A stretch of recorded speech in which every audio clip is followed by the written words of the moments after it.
My question is for Nitika ma'am.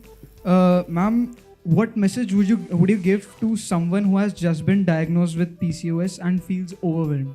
So definitely you need a doctor there, and of course as a friend, you'll always there available to guide them with kind of diet, with kind of the lifestyle that you have been following in order to overcome this problem. Many people start to follow different diets like keto diet and etc. and cut down on paneer and curd.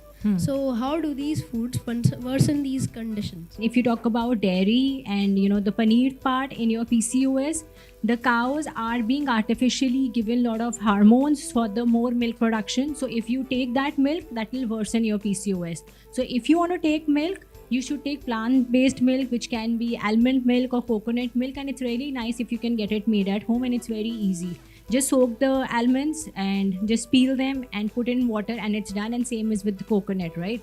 So you should have them, and if you want to have paneer, you can get the paneer made at home. So that's the best thing which should be done. My question is for Dr. Sahil. As you said that problems start at the psychic level.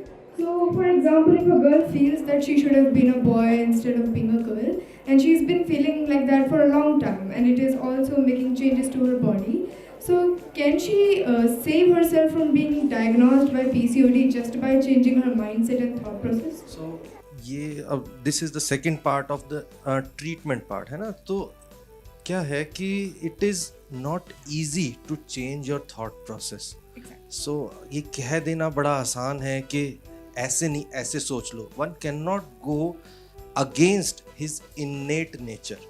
So मैं वही बात बोलने वाला था कि homeopathic medicines have a dynamic role to play. So homeopathic medicines जो है ना वो potentized medicines होती हैं. So they have the ability to target such emotions in your body that make changes in your body, your neurotransmitters in such a way कि आपका उस thought को लेकर जो ऑब्सेशन है ना वो खत्म हो जाता है. आप तो नहीं बदलते, बट आपका उस सिचुएशन के साथ कॉम्प्रोमाइज इजी हो जाता है और आप कहने लगते हो अरे अब मैंने उस बात को ना छोड़ दिया, छोड़ जान दो, कोई बात नहीं, अब क्या ही कर सकते हैं. ऐसी फीलिंग आने लगती है और फिर आप देखते हो कि ये जो हीलिंग प्रोसेस होता है ना उसमें इंसुलिन रेजिस्टेंस भी ठीक हो जाती है, पीरियड्स भी नॉर्मल हो जाते हैं, फेशियल हेयर भी चले जाते हैं, एक्ने भी चले जाते हैं और फिर अल्ट्रासाउंड में भी सिस का आना बंद हो जाता है.